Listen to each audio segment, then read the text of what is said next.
at this point. Very disappointing. I thought this was going to be CM Punk, as you know, as we talked about.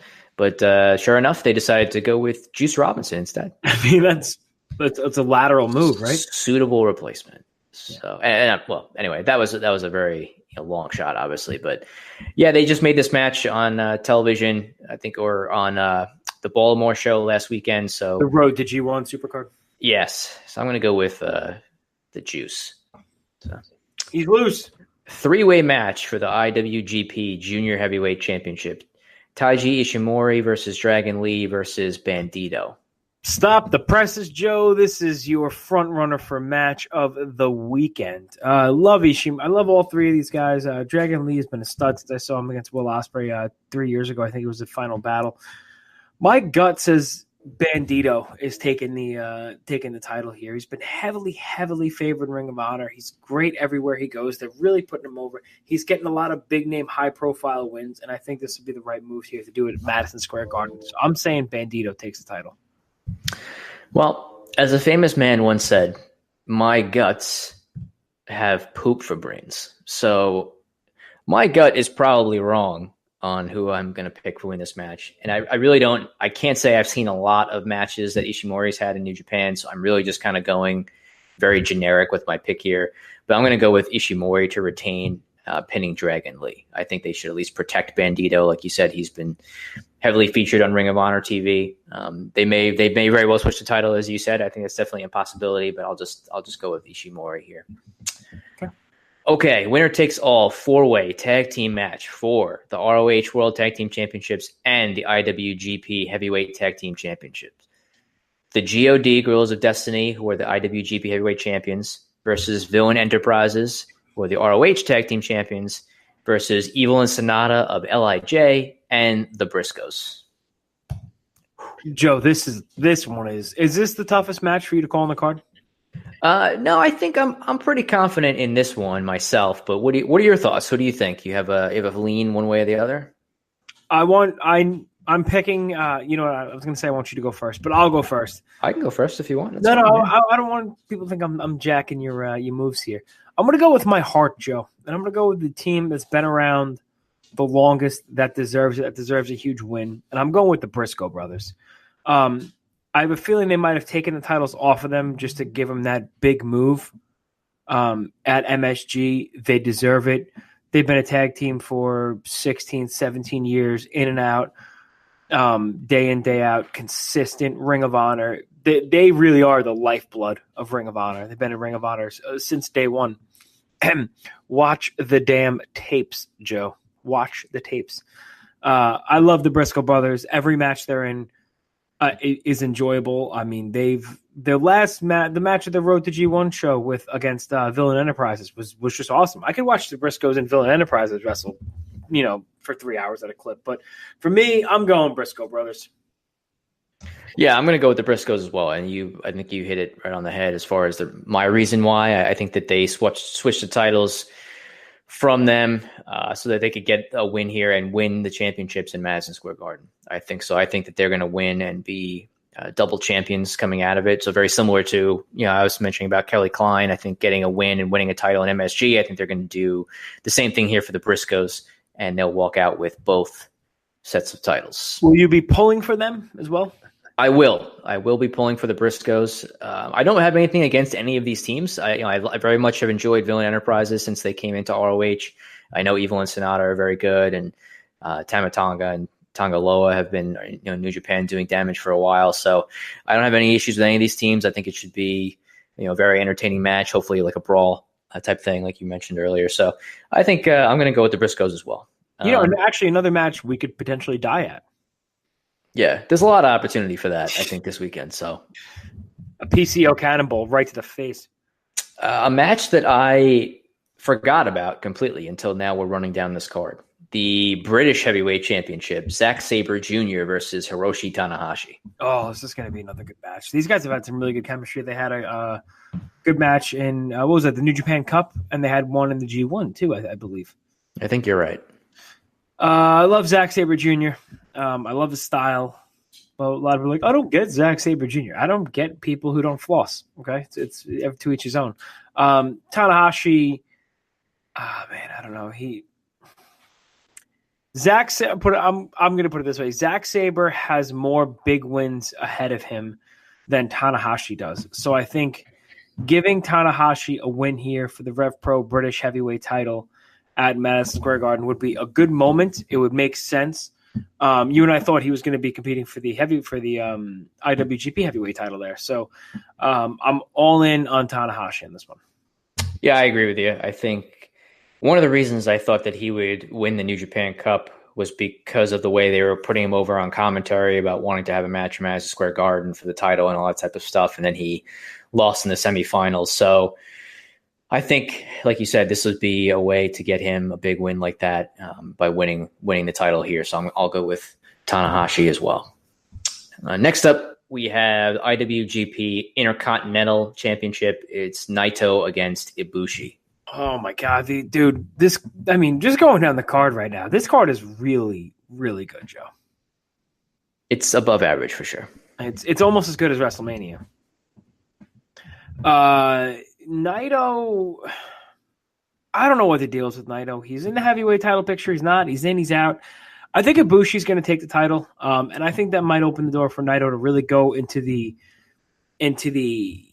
heavyweight title picture and stay there permanently. I know Naito is a little bit undersized as compared to the other guys. Even Jay White's even bigger than he is, but Naito is amazing in the ring. Ibushi is also equally amazing. I think a win for Ibushi, keep the IC title on Ibushi for quite some time, and put Naito in the main event picture with the Jay Whites and the Okadas and the Tanahashis and whatnot, and just keep him there, get him the title. But for right now, Naito's going to drop it. Ibushi's going to win. Interesting. Yeah, I really don't know too much, I guess, as far as a backstory for this, but I'm going to go with Naito. I don't know. I don't know if they have future plans to keep these matches going, if they have another storyline in mind for Naito or Ibushi for that matter. But I'm just going to go with Naito, and I don't know. There's a lot of titles I think that will change hands on this show, so it would not surprise me if Ibushi got. I believe Ibushi beat Naito in the New Japan Cup, thus warranting the title match. There you go. That's right. So okay, yeah. So you got Ibushi, I got Naito. 2 matches left, and it's for the 2 world championships. So we'll start with Ring of Honor. It's a 3-way ladder match for the ROH World Championship. Jay Lethal, Marty Scurll, and Matt Taven. Joe, why don't you create a spot of bother here, and you handle this one? I've been thinking for a little while that Matt Taven's going to win the title. I know we kind of bounced around the idea of what would happen at the 17th anniversary show. They ended up going to a 60-minute draw, which I definitely did not see coming. But they did that, and then coupled with Marty Scurll winning Survival of the Fittest late last year, they set up a match as a triple threat. But then they kind of hemmed and hawed about that and turned it into a ladder match in Madison Square Garden. So, I really don't know. I don't know the situation with Marty Scurll's contract. Obviously, there's rumors that he might be leaving when it's up sometime this year. But I'm gonna go with Taven. I think there's something that he can win the title here and maybe have a run with it for 5 or 6 months and go on bragging about how he won the title in MSG, and he can have a singles rematch with Jay Lethal down the line since this is a 3-way. So I'll take Taven to win the title in the ladder match. I think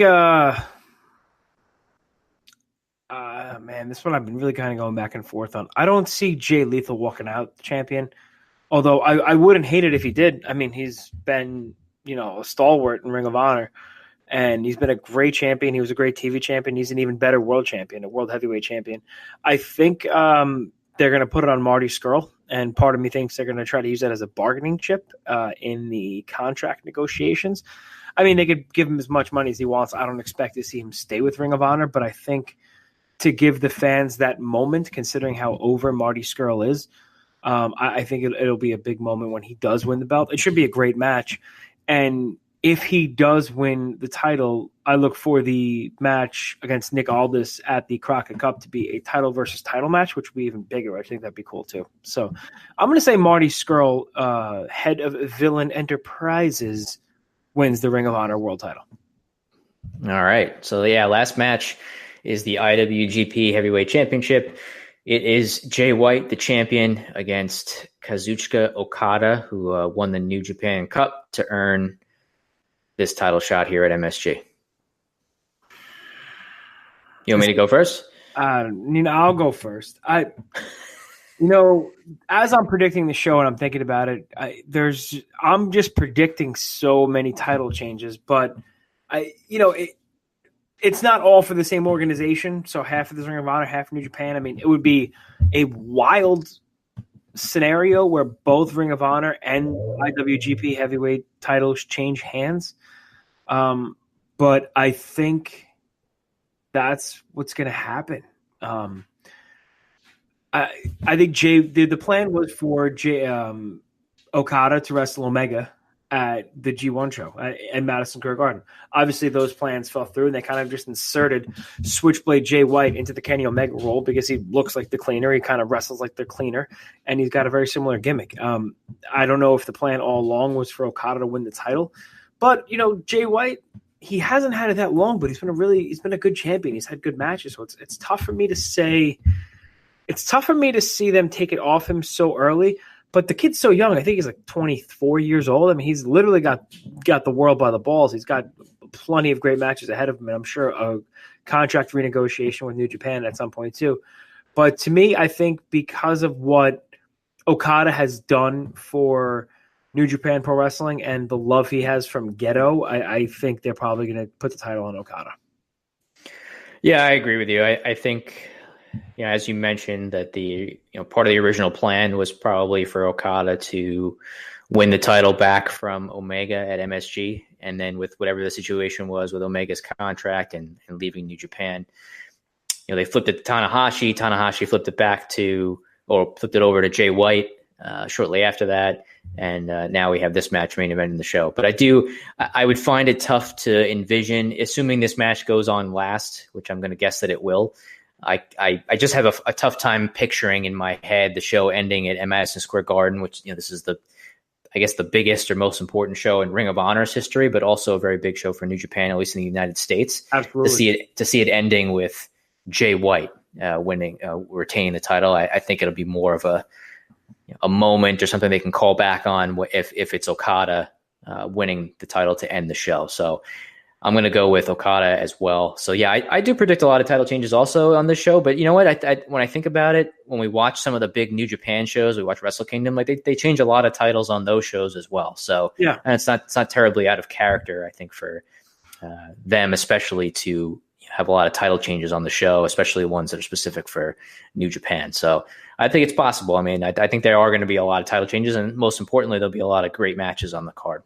Yeah, and I think it's important. I mean, and they're kind of both companies are throwing everything they have at the show. I mean, it almost didn't happen when the government shut down. They couldn't get visas. I mean, it was they lost the Elite, they lost Kenny, they lost the Bucks. They almost couldn't get the New Japan talent over here. So it was almost a perfect storm for a complete disaster. But I think they're going to throw everything they can at this card. I can't imagine anything besides an outstanding, excellent card of the weekend type of show. There are 10 matches on here, but with the exception of one of them, maybe possibly two matches, I'm not like, oh, I got to sit through this garbage. You know what I mean? Like, there are matches on this show that could main event anywhere and people would pay for it. And I'm really, really looking forward to going to the Supercard, and I'm pumped that we're going to be there and experience this because it is a huge moment for Ring of Honor. I mean, Ring of Honor, New Japan sold this out in what was it, 30 minutes, 25 minutes, something ridiculous? Yeah, I think it was a very quick sellout whenever it was late last year that they put it up. So yeah, I mean, it's great for them, for both companies, especially Ring of Honor, but New Japan as well was trying to kind of get more of a Palace in California, which sat like what, 5,000, maybe 6,000. Yeah. So it'll be a big card for them as far as attendance is concerned, and I know they want to run more shows in the U.S. As they move forward. So yeah, so it should be. I'm sure they're looking to steal the shows of the weekend and make a lot of news and create some buzz for their organization on a weekend where there's a lot of stuff going on with WWE and WrestleMania and NXT and things like that. So I'm sure they're going to put together a lot of big stuff